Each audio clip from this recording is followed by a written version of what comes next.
Welcome to our channel. Today we how to authenticate your brokerage login on Charles Schwab's. Begin by opening your web browser. Navigate to the Charles Schwab website. Locate the login button on the top right corner of the homepage. Click on the login button to proceed.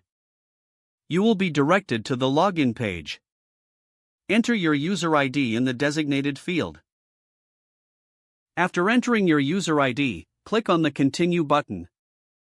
Next, enter your password in the provided field. Review your login credentials for accuracy. If everything is correct, click the Login button.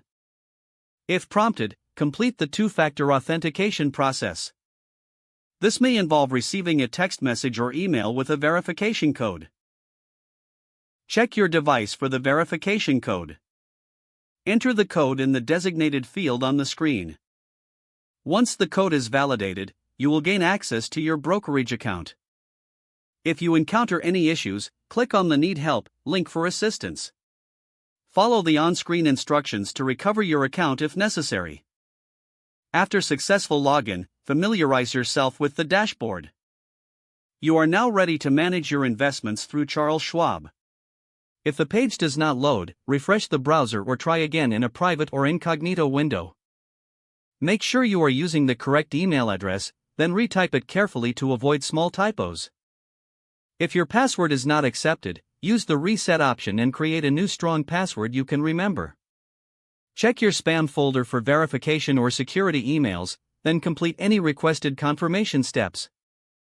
Enable two-factor authentication if available to improve account security and reduce unauthorized access risk. After signing in, review your profile details so your contact information and settings are accurate and current. If you see an error message, note it down and try again after restarting your device and internet connection. Log out when you finish, especially on shared devices, to keep your account and payment information secure. If the page does not load, refresh the browser or try again in a private or incognito window. Don't forget to like this video and subscribe to our channel for more step-by-step tech guides.